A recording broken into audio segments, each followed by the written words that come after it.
Hey, I'm Tom. And I'm Tanner. Welcome to episode 62 of Bird Squawk.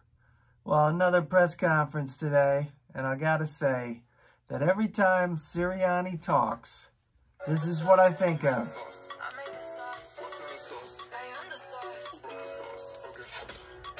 I see him at NovaCare being the sauce. Saucy Sirianni. Competition everywhere.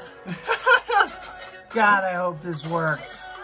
So, obviously, joking around a little bit about that, and we'll get deeper into that. But tomorrow, we'll be a week away from the draft. It is almost here. It is almost here, folks. But yes, the big news of today is the press conference with Nick Sirianni and Howie and talking about what's going on. And I'm going to say this straight up right away. I like it. I don't know. It's a little over the top. And Howie's saying their drafts were good? Well, I'm not. Are you kidding discredit me? Howie. I don't care about Howie. They got another puppet. Man, I love this guy's intensity. But, dude, you are dealing with grown men, man. We ain't playing rock, paper, scissors on a Sunday. But we're playing football. I heard that, and I saw the Bleacher Report pop up, and I instantly knew people were going to blow this out of proportion. It is a fun, lighthearted comment. I'm just gauging competitiveness. Just, see how competitive. They're not drafting people off of rock, paper, scissors, shoot. He's a repeater. He's a repeater. You listen to him, he says the same thing over and over and over. You know, I just don't know. I just don't know. If this guy is the next, like, freaking best coach in the world, I'm going to be surprised. I'm giving him the benefit of the doubt. This dude, he seems like a film junkie. He knows, like, when he breaks down football, you're like, this guy gets it. He's excited. He's passionate. Any aspect of offensive football, he can get, like, wideouts and, like, banana routes and all that. He's pumped. That's great. But when the bullets start flying on Sundays and you got to make decisions, let's see what happens then. All right, let's see what happens then. I'm just saying, when the rubber meets the road, let's see what he does. One press conference, couple media sessions today. I know a lot of people are already jumping off the Nick ship, but I'm not jumping off the ship. No, I'm not saying you are, but I know a lot of people are already like, this is a disaster waiting to happen. Sounds like a high school football coach. No, he's pumped. No, he's going, he's feeling it, he's pumped. But obviously, I'm still on board. Let's see what you guys think about that. But obviously, other big news. Obviously, they're not willing to commit to Jalen Hurts yet. You know, what is the deal? But the thing is, that's the deal? People are giving that on Nick. That's not on Nick. There's no way that's on Sirianni. It's Howie and Laurie. I'm not sure Which scares me for next Thursday. I mean, what do these clowns have in store for us? The competition What are they doing? The competition ain't Joe Flacco. I can tell you that. If that's the competition, well, that's fine. Play it up that it's a competition. I still have... one thing that gave me hope is the last question of this entire press conference, because I got on a little late. I was doing schoolwork. The guy asked, why haven't you drafted Alabama players since 2006? Obviously, you can include Jalen in there if you want to, but a pure Alabama guy since 2006. And they said, obviously, we've had guys in the past, and definitely this draft, we have some guys that we are looking at.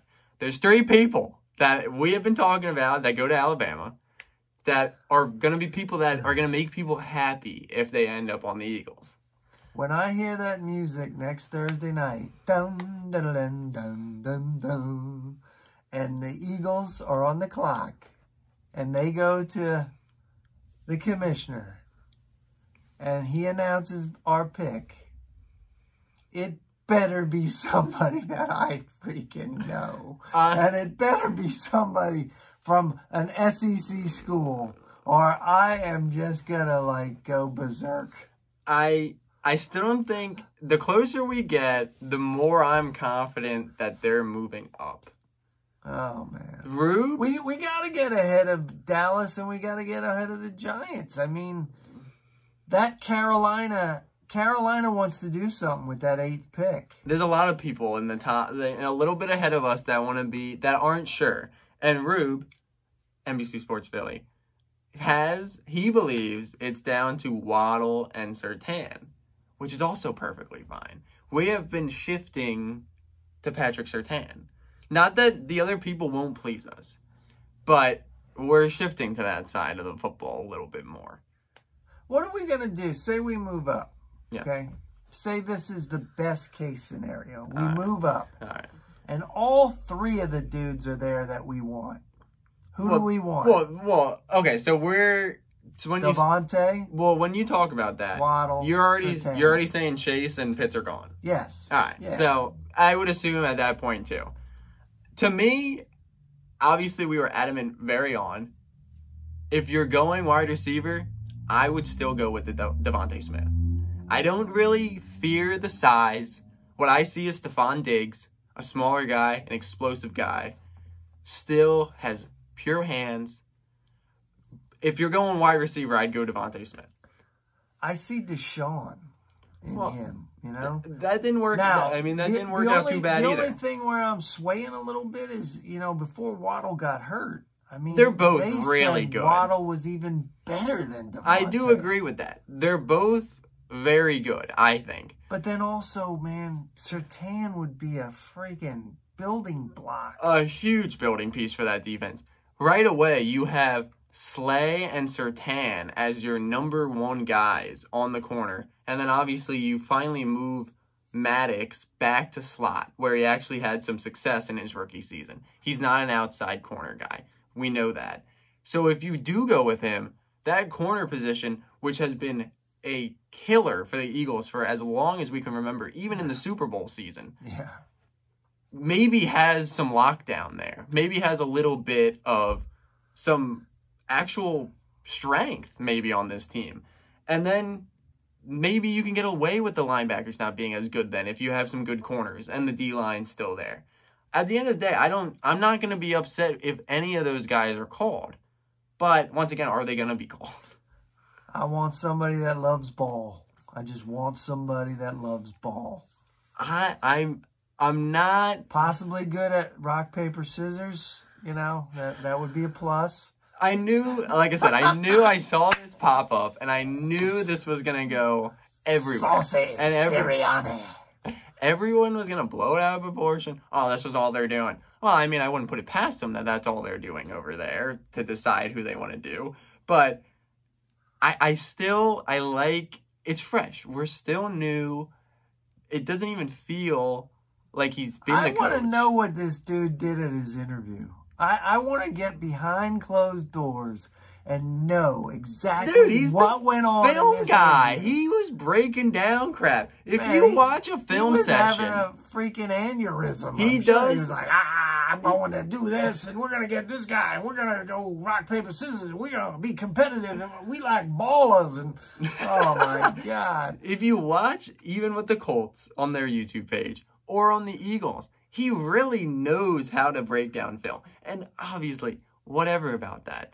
But I truly think... It reminds me of a dude that slept at a Holiday Inn Express, Dude, I'm on board. I'm I on just board. don't know, I'm man. not discrediting him. I want to say I'm on board, but I'm scared. I don't know if there will be success, but I am giving the guy the benefit of the doubt. He's literally done nothing yet. Literally has done nothing as a football coach yet. And people are already writing this guy off.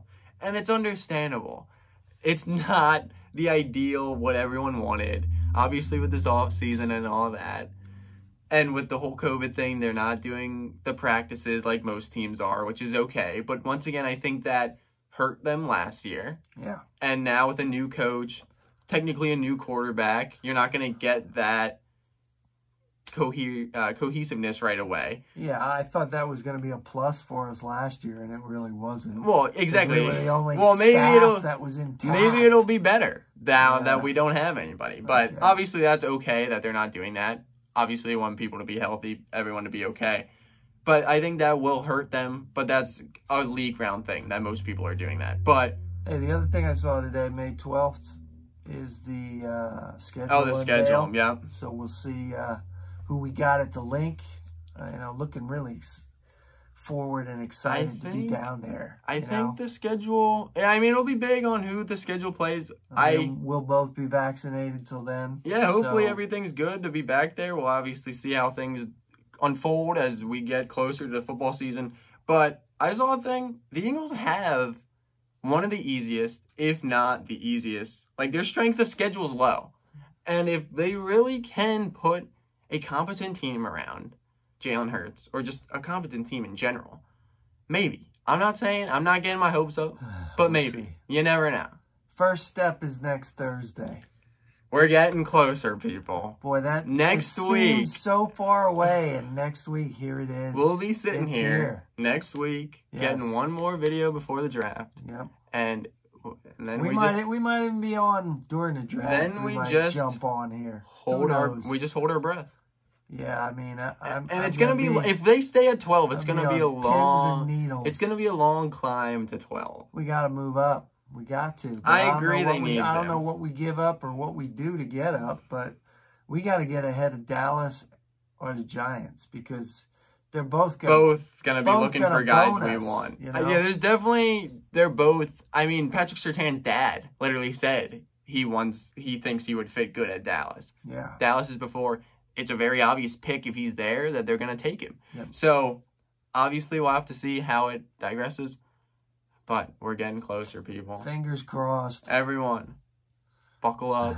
It's soon here. It's very exciting. Put your seatbelts on. Get ready for the ride because it's always an adventure. Get the emotions intact because it's going to be high or low. You might need the barf bag. I mean, have one ready.